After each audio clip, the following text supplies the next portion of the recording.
Along with the revelation of immortality, there will be also a reconnection to creation.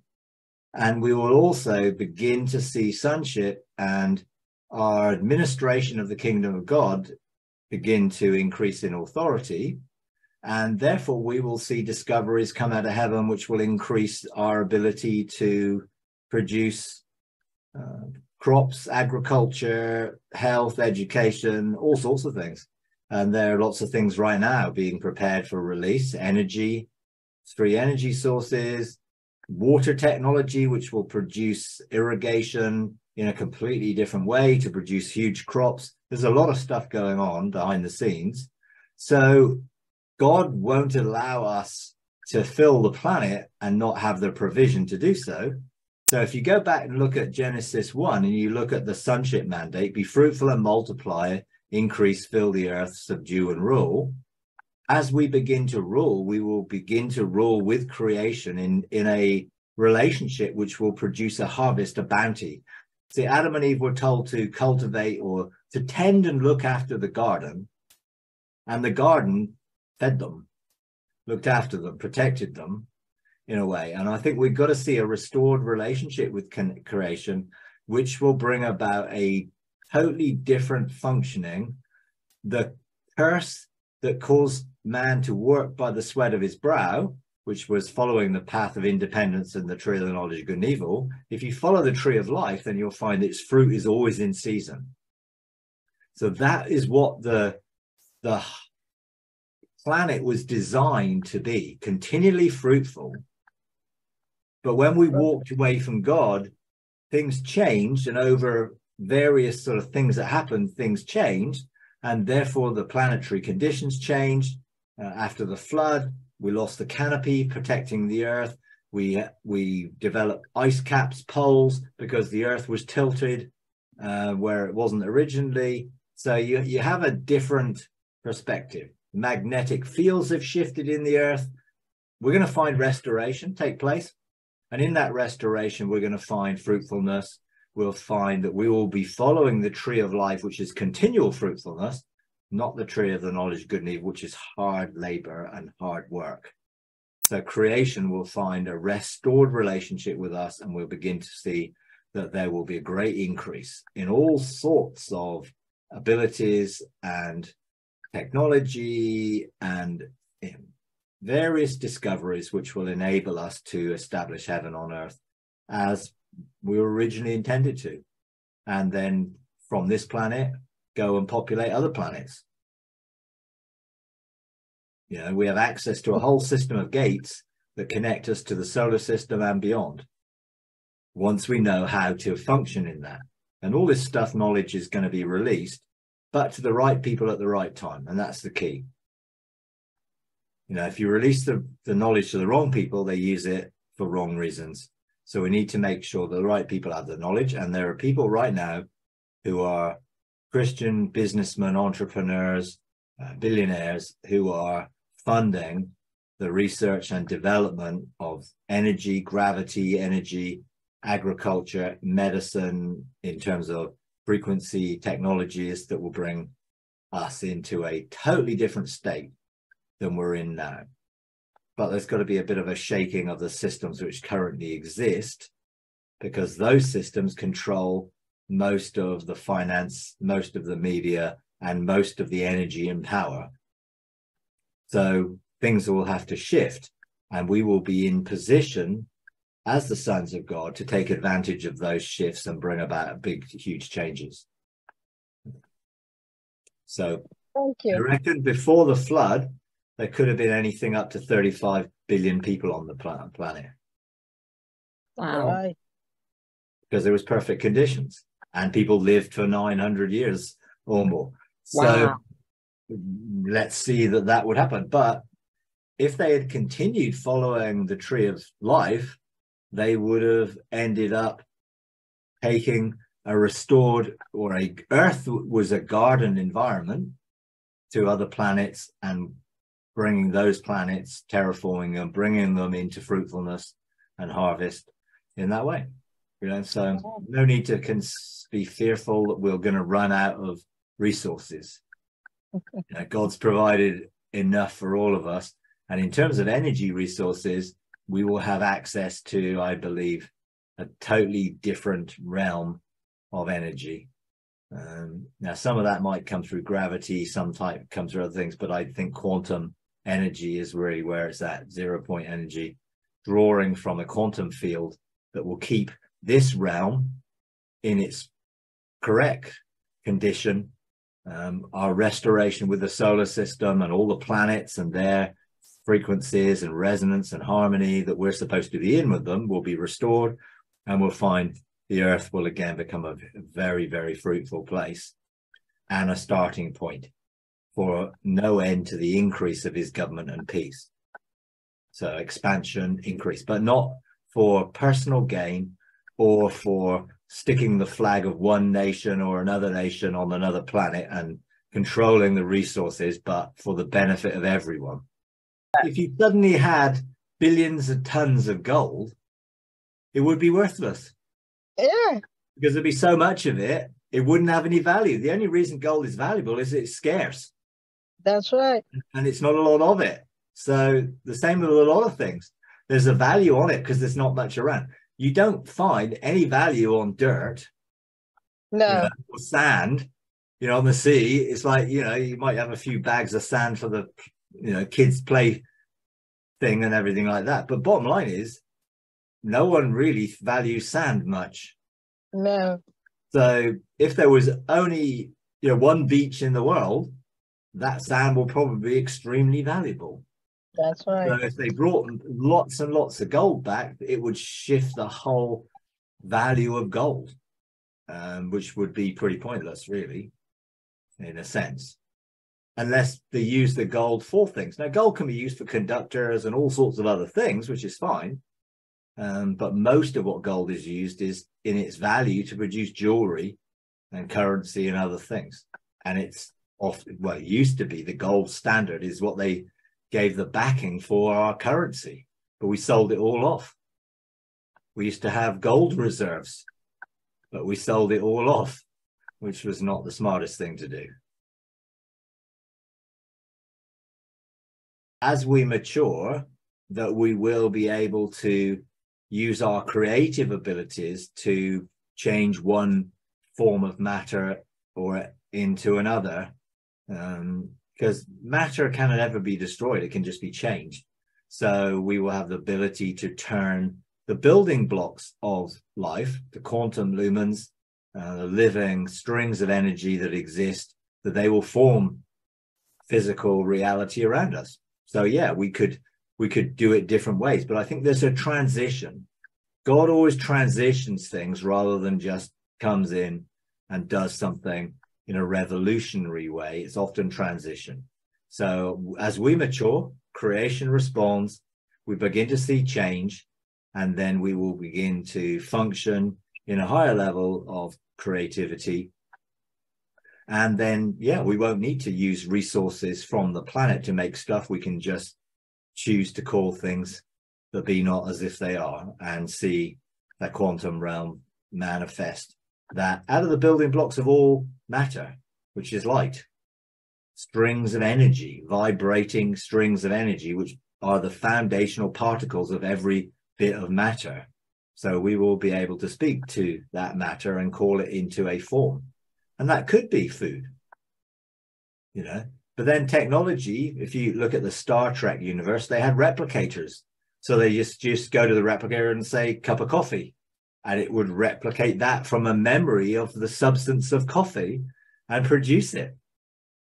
Now, that's sort of a technological way, but what if we could do that just by saying the words? Well, that's, I think, how God made things. Like be. So, Yeah. Water be. Food be. And then we wouldn't need Uber Eats or any other thing. We can just call for what we like to eat out of manifesting of light, basically. But it takes time to change thinking and to change societal thinking. Therefore, it's going to require people coming into sonship and their identity to connect with creation and bring about these sort of changes. But I do believe that restoration will take place. And ultimately, we will see a restored paradise, if you like, a restored environment where heaven and earth are back into union.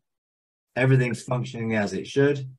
And therefore, we won't be destroying what we're supposed to be looking after. That's right. And unfortunately, man has done. Can't wait. It's for us. Well, it is for us, but it's for us to look after and That's to work, right. cooperate with. I mean, I think ultimately, Babylonian system, Babylon obviously goes back to Babel. You know, go back originally, that's where man decided to make a name for himself rather than glorifying God and begin to connect to other sources through the tower that they built, which was a technological communication device, and that effective other dimensional realities, and God came and stopped them from doing any more. So there were some abilities which were lost when, you know, God confused the languages. Really, it was more that he took away abilities to use sound and to use that creatively, because man were going to misuse it in a way. So God did something to stop that. Well, Jesus came back to restore that which had been lost, and to restore that which was subject to death. Now, death is not just death per se, but it's the use of something in a way which is inappropriate, which does not align with the abundance of life that God intends. So technically, Jesus overcame all that and is here to restore everything back to God's original purpose and condition, and he wants to use us in that. So how do we not get involved with the system of the world? First of all, we've got to find intimacy with the Father. So we know what the Father's doing, because Jesus only did what he saw the Father doing in relationship. When we have restored intimacy, then we will be able to follow the source of the life that comes from God, which you could call the river of life, tree of life. All those are sort of synonymous terms, really, representing the life of God, the abundant life that Jesus promised us. But we live in a world where the enemy wants to rob, kill, and destroy. So we've got to engage that abundant life and generate that energy from within. So rivers of living water are flowing from our innermost being. So we become a source of life, a source of energy, a sort of light on earth as it is in heaven. So that means you can't operate independently or humanistically if you're going to be not operating according to that knowledge, because that is independent knowledge of God that we try and do ourselves without God. So we've got to abandon that, reject it, renounce it, stop trying to figure it out, sort it out ourselves, and we trust in his provision, protection, and direction, just as Jesus said, seek first the kingdom, and all these things will be added to you. Don't worry. Don't be anxious. Don't try and sort it out yourself. Go to the throne of grace to find help. You know, but we're used to independently trying to figure everything out. But man just keeps making it worse, generally. So you could say some things have got better and better, but the underlying things actually are no really different. If you follow independence, it always ends up in a mess. So we may have a lot of technological advancements, but we're still using them to kill each other. You know, we're still using them in a form of greed. So I've got this and I'm not giving it to you. Or if I give it to you, I'm going to sell it to you at a huge inflated amount.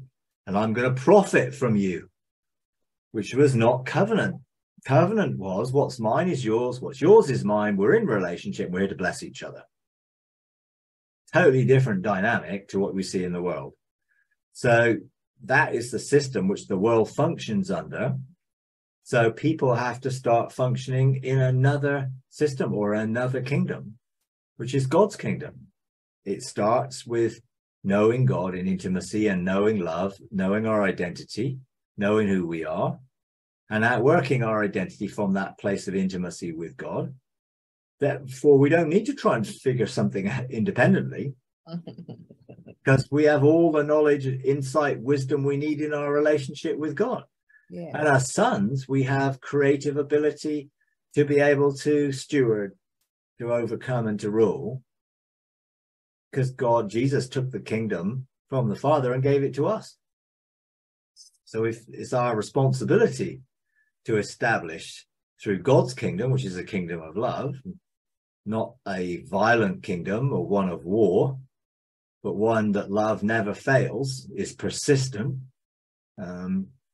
That ultimately will free us from any need to function independently. But our minds need to be renewed. And we all have to come to that point of yielding and surrendering to the Spirit and not follow the dictates of the soul, but come back into wholeness and oneness ourselves, spirit, soul, body. Yeah, that will set up a whole different way in which we interact with God, creation, and everything else. Now, I know people just focus on a Babylonian system and they think that's a system of finance and a system of this, and it may well incorporate a lot, but bottom line is it's just independence and doing things independently of God, really. Wow. And it makes people weary, wears them out. And Jesus said, all who are weary and heavy laden, come to me, find rest. Because he's our source. He's our supply. He's the life, the abundance that we need. So people are still looking for the fountain of life, immortality through technology.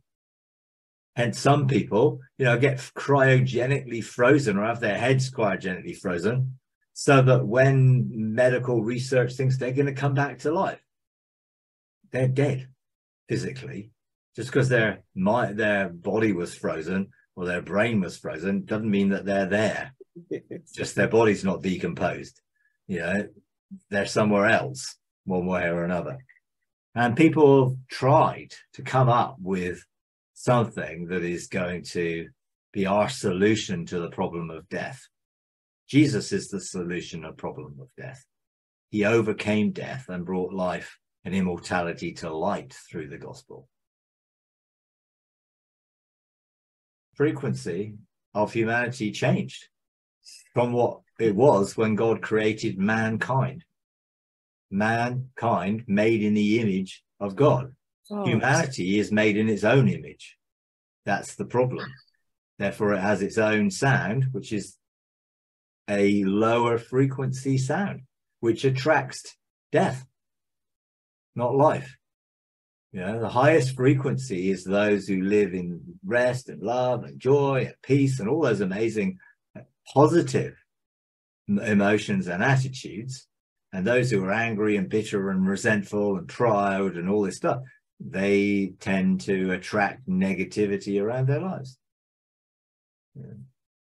So it is, in a sense, there's a much broader thing than just, well, we didn't understand each other after Babel. No, there was a whole change in the frequency of man and their ability to use sound. Sound was used to transport things. Sound was used in many different ways.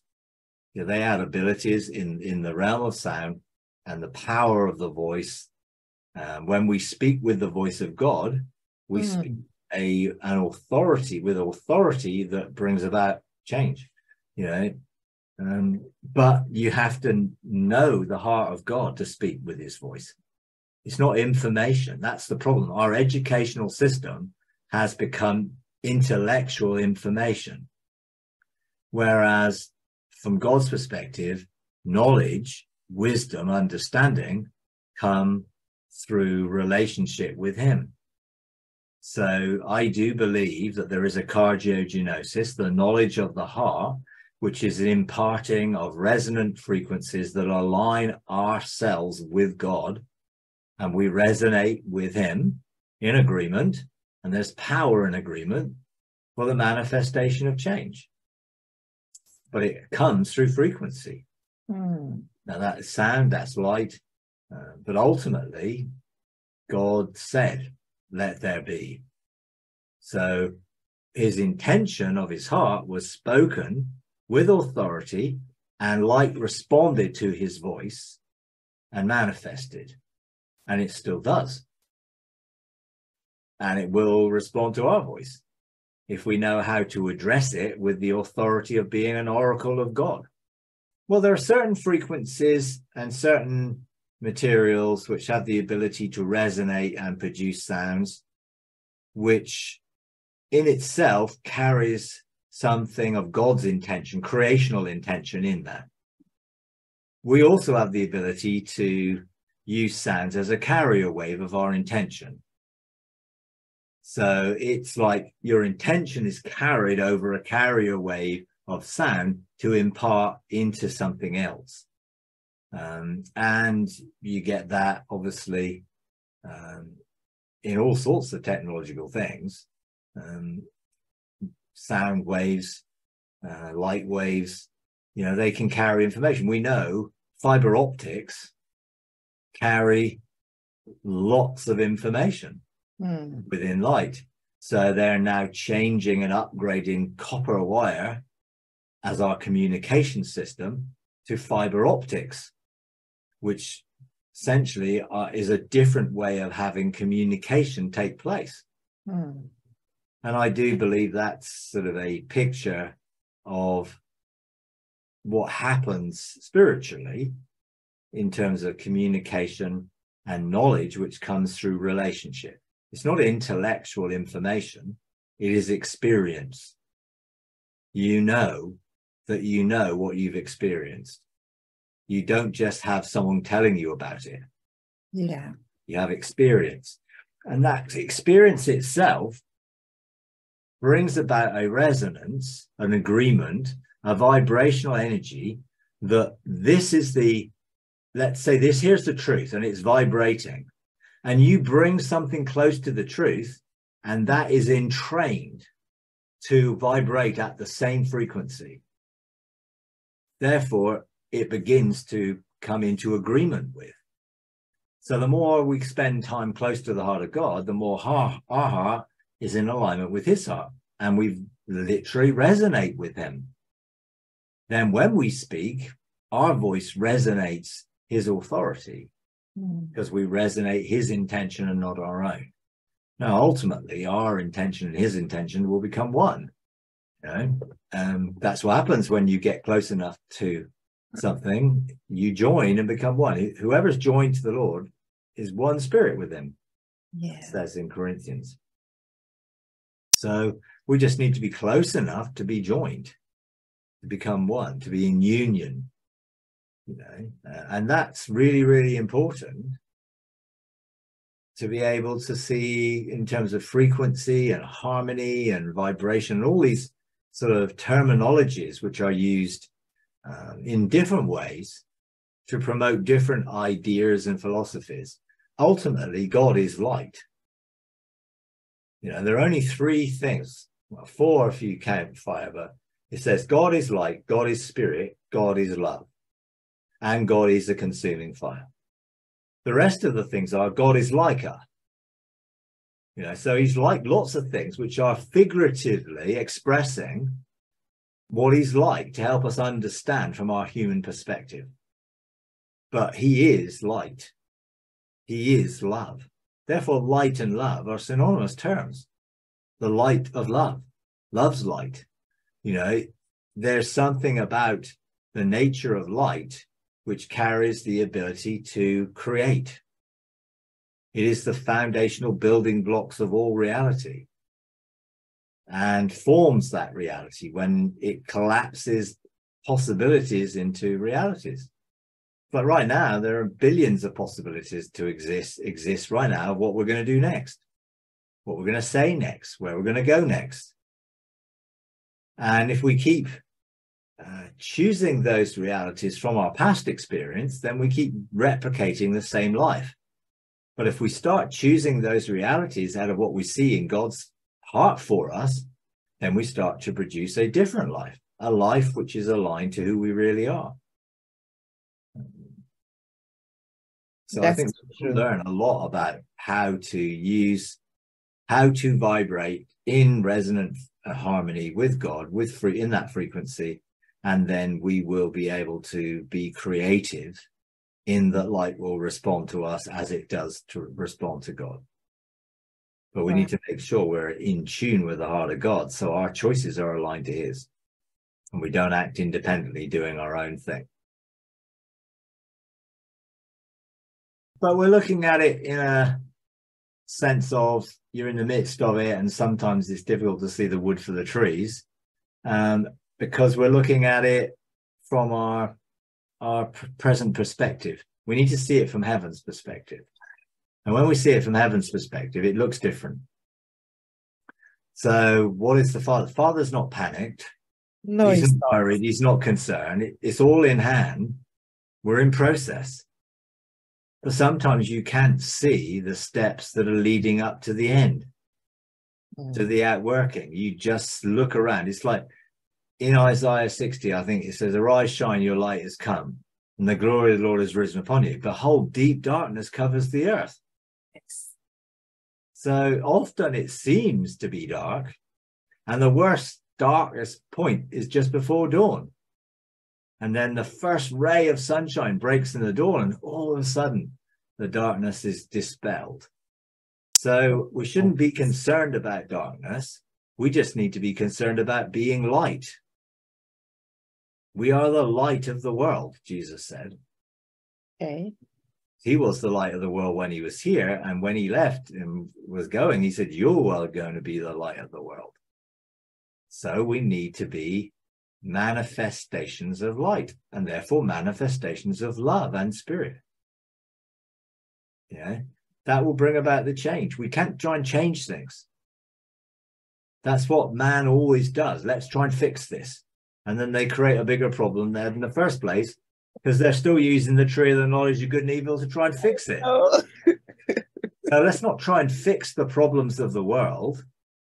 Let's manifest the light of a different solution, the light of love.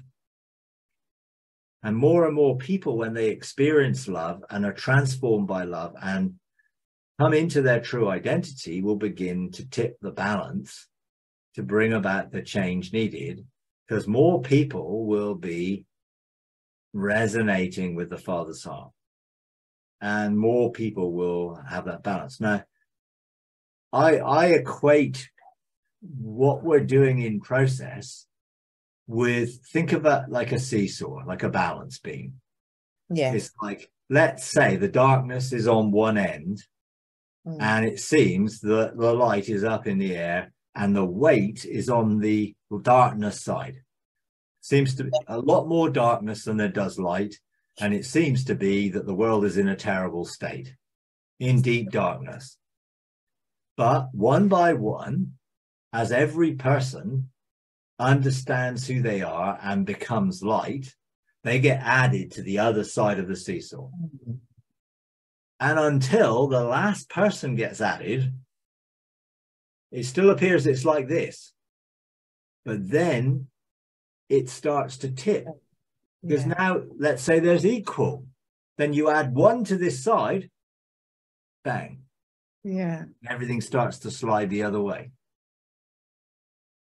But when it's like this, people are almost like trying to go uphill to get away from the darkness into the light.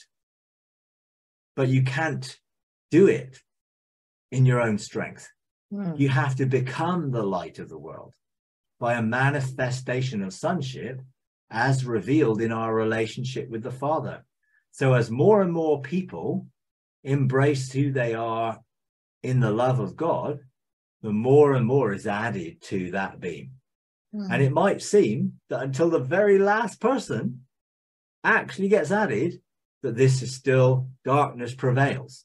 But actually, it's more and more light is going to bring about that change. And then it shifts very quickly with one person, effectively.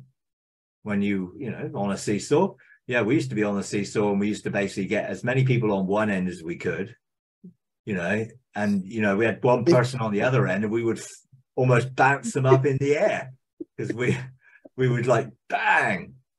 But if you just added more and more people to the other side, eventually you would bring about balance, and then you would bring about a shift in the balance. So you can't see it. You don't know when that balancing point is going to come. You just have to trust in the advance of God's kingdom, like leaven, leavening the whole lump. The kingdom of God filling the earth. So we're trusting that that is taking place. And it is taking place. But until we have that light demonstrated in the midst of the darkness, to the degree that it overcomes the darkness, then it always appears that, oh, it's a terrible place. Look at all the things that are going on in the world. It's hopeless. You know, it's just going to be awful. It's going to get worse and worse and whatever. No, it's going to get better and better. But you don't always see the result immediately. Yeah. God is at work in it to bring about its restoration. The kingdom is expanding and filling the earth, one person at a time. Because it's all about people. I'm on God's side.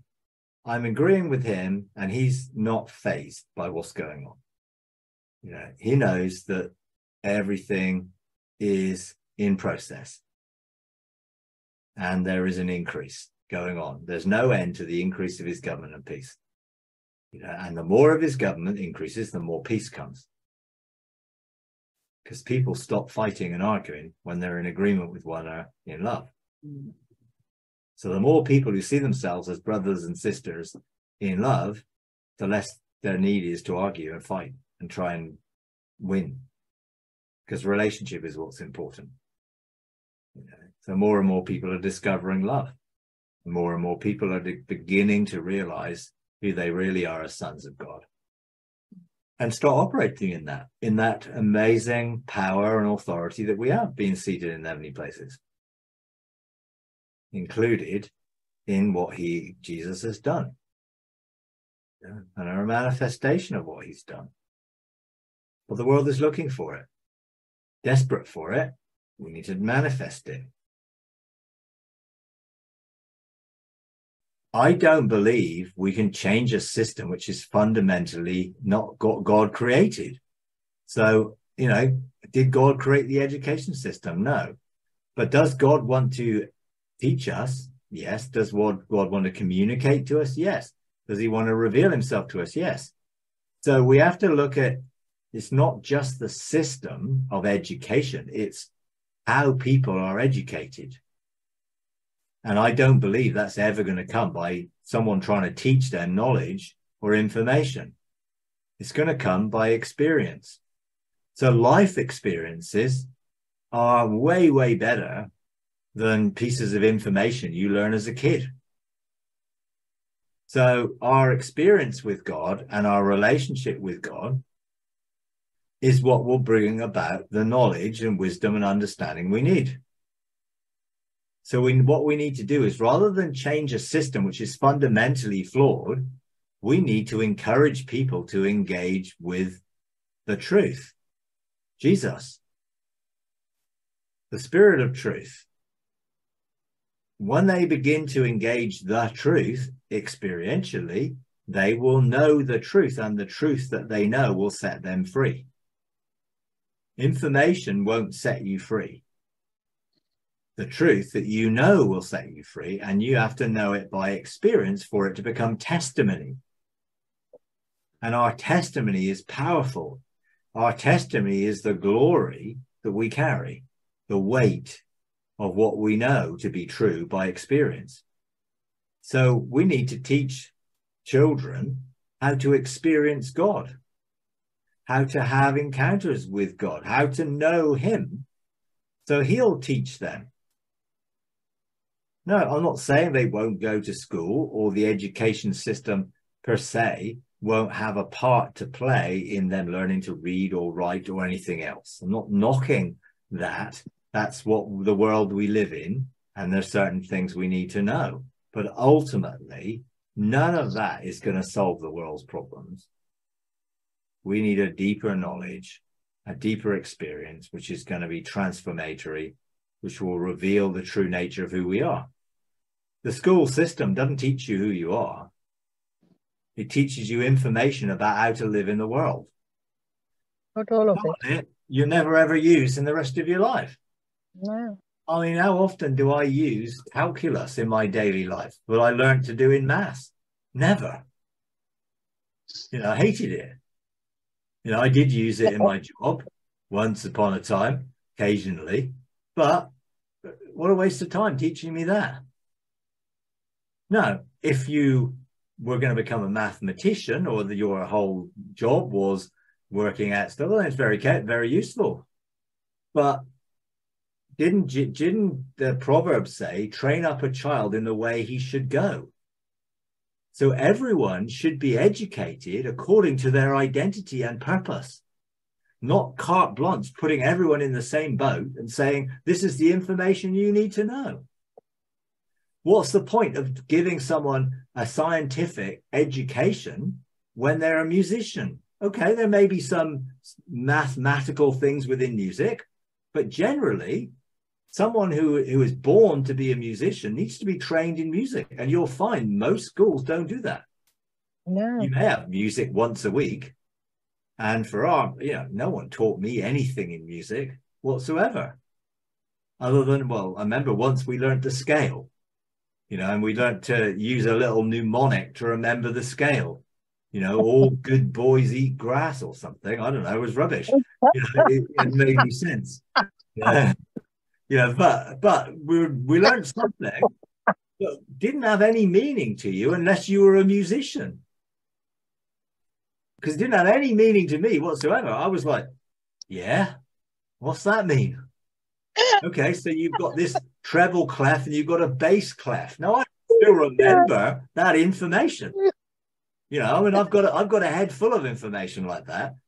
I remember in the music class, in year one, in school, in the grammar school, being taught about the treble and bass clef and the scales of the treble and bass clef.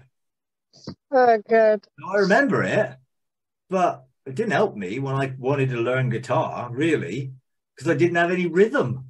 I was hopeless. I just didn't know what to do. So learning all the notes didn't really help me at all, because I was never designed to be a musician. But for someone who is, that is very useful for them. But how do we find out who we're made to be? By engaging the maker, the creator, discovering our identity and bringing our children up in the way God's designed them to be.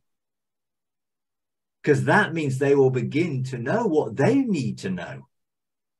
They'll want to know things when you encourage them to be them. They'll be curious about the things in life that engage them. And you've got a whole load of creative people being forced to learn other things which are not helpful to them. Now, I know there's a basic level of education that everyone needs to have, but we need to help train people in who they really are so they can discover and be creative in that way and find fulfillment. I used to have a friend whose dad, with a good intention, basically wanted him to go to university because he thought by giving him a university education, he would be able to make plenty of money and therefore have a good life. No, that was, he was doing that out of his desire for his son to be blessed, okay? His son was a musician.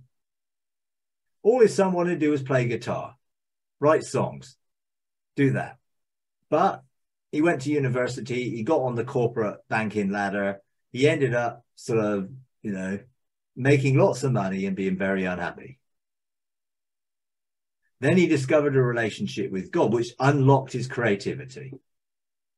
And all of a sudden, he starts to flourish musically and discover a whole different way of living.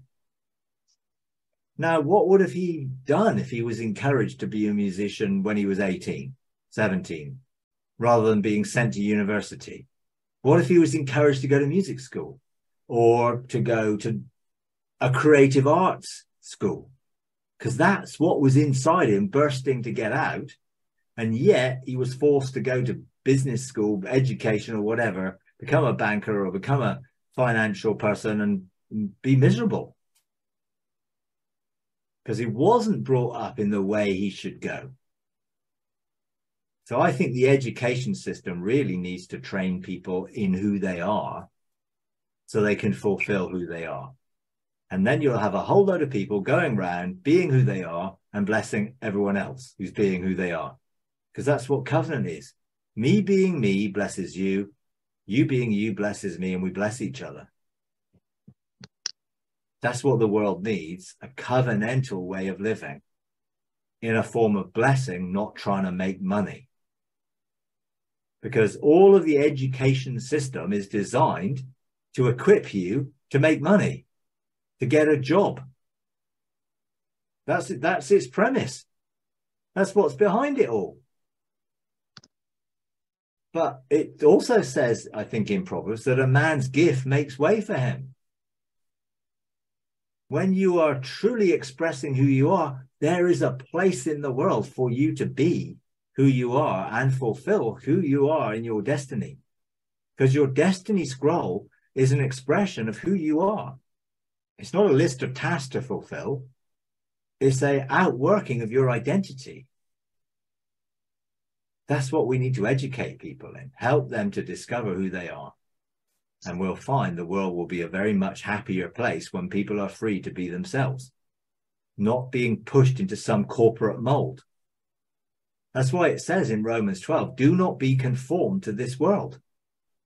You know, I think the Message or J.B. Phillips version says, do not be pressed into the world's mold. Don't let the world shape who you are. Be transformed by the renewing of your mind. Discover who you are in relationship with God. Because that is what will bring about the change in the world. People fulfilled, outworking who they are, not being taught to get a job. Now, I'm not saying that we shouldn't express ourselves in a way to help other people. And that might be in a particular way of serving people or helping people. But ultimately, it's not about, giving you this information so you can get a better job. Because how many people come out of university with a degree, and don't get a better job? Now, if you come out of the university with an honors degree or something, and you've worked really hard and you've got a, top degree, then probably you can walk into a job. But that doesn't mean you're going to be happy. It just means you're going to have a well-paid job. But a well-paid job doesn't make you happy necessarily. People will be happy when they find the fulfillment of who they are and outwork their destiny in that, which is very different from our educational system today. I don't think the pulpit system is the system that it was designed. The discipleship system was what God designed, which was people sharing who they are with other people and helping those people to discover who they are, which is what Jesus did. Now, yes, he did do a but few why I'm messages, saying this? but a lot of his messages were to actually show people that their thinking was in the wrong. That actually they're on the wrong path. They're following the wrong source of truth. Stop following that truth and follow me, because I'm the way, the truth, and the life. So Jesus did some teaching, if you like, but most of what he did was sharing with his disciples 1-to-1, 1-to-12 in groups of people. So yeah, we've developed a church system which is very much like the education system of the world. It's become a lecture format. It has become someone passing what they have learned to somebody else. Yes. Not helping that person to discover the truth for themselves, which is a different thing, which is why we need to help people discover God for themselves, help people to engage God for themselves, for God to speak to them for themselves, to hear God's voice for themselves, not tell them what God's saying. And that's the problem. We've developed a system where people go and hear for God and then tell you what God's saying. But that doesn't help you. Because you need to hear God for yourself for your day tomorrow. Because those people aren't going to be around when you need an answer for tomorrow's problem. Oh, no. So the system that the church has adopted is very much an intellectual system.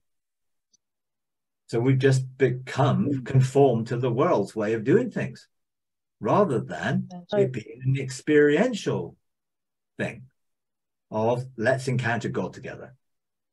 Let's have an experience of God's presence and power, and let's hear his voice together, and let's all learn from him, because he's the teacher. I mean, it does say in the Bible that we shouldn't need anyone to teach us because we've got the Holy Spirit in us. Yeah. But have we listened to the Spirit, or are we thinking, well, the Spirit speaks through that person, so I'll listen to them? You know, and that's part of the problem. You know, it's not how God intended it to be. And we need to get back to the basics of relationship. God didn't set up a classroom in the garden for Adam and Eve. He walked with them in the cool of the day in the garden. There was relationship. Imagine as he walked around with them, he pointed out, yeah, that tree over there, that's good for this. And that plant over there, that's good for this. You can use this for that. You know, he didn't sit them down and say, well, here's a book. You can read this book about the plants and trees of this garden. He showed them it. He walked around the garden with them, revealing it to them. Wow. I think that's really what we need to get back to. Because people just have belief systems which are totally misaligned. They're not aligned to the truth at all. They're what we've been taught and educated by religious systems. They're not the way God does things. And yet we just assumed they are. You know, and I'm not saying we shouldn't share revelation or share with people, but share in a way that does give people an opportunity of experiencing it, not just telling them bits of information, but sharing your story, sharing your personal experience of it. That's the key. If you're not sharing your experience, you're just sharing knowledge. And that knowledge has no authority with it unless you've experienced it for yourself. Then when you've experienced it, you have authority when you speak into that. You know, when I talk about going into the realms of heaven or engaging it, I'm sharing it from my experience. I'm not sharing it from someone else's experience. I'm not sharing it out of, I read someone's book. I'm sharing my experiences. Now, other people can help me. When I hear their experiences, they can inspire me or encourage me. Oh, wow, there's so much more out there. You know, and that's wonderful. But you know when something carries a measure of authority with it, because you know the frequency on it is authoritative. When someone is just giving words or repeating what someone else has said, it doesn't carry an authority, which is why share what you know from your experience, because that's what will relate to people, because people will know that is the truth for you. You know, and it's the truth that you absolutely know, not just information that you've received. Most of the system, whether it be church or world, is just giving information, which is intellectual knowledge, supposed to equip people. But what people need is to have truth by experience. And that's why Jesus is the way, the truth, and the life. He wants us to experience the truth, know the truth. That truth will bring us into the freedom that it was designed to do. You know, I had a lot of head knowledge, but it didn't change my life until I started to experience it. And the deconstruction came when I started to experience the opposite. Because my experience was this, and what I believed was this. Well, they don't work. So what am I going to go with? Well, people say, well, go with what you believe because your experience is suspect. Well, what I believed actually was based on a lot of other people's experiences. Well, I listened to them. Some of it was good and some of it wasn't. So my own experience challenged my own beliefs. God gave me the experience that said, this can't be true, what you believe in. It doesn't line up with what you've just experienced with God. So I allowed the experiences to deconstruct my mind, renew my mind, and change the way I thought, so that I then thought out of what I'd experienced, what I knew of God to be absolutely 100% true, because he told me, or I saw it in action, not just I read it in the Bible or someone else's book.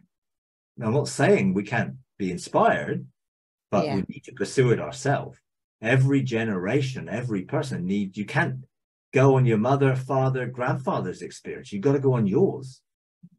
You know, your children need to go on theirs. You can help them and encourage them to have experiences, but they're their experience, not yours. No one can replicate someone else's experience.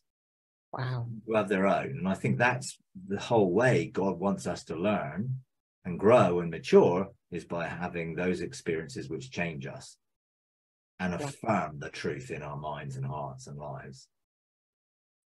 If you enjoy these videos, would you please take a moment to like, comment, and subscribe? It really does help. Thank you very much.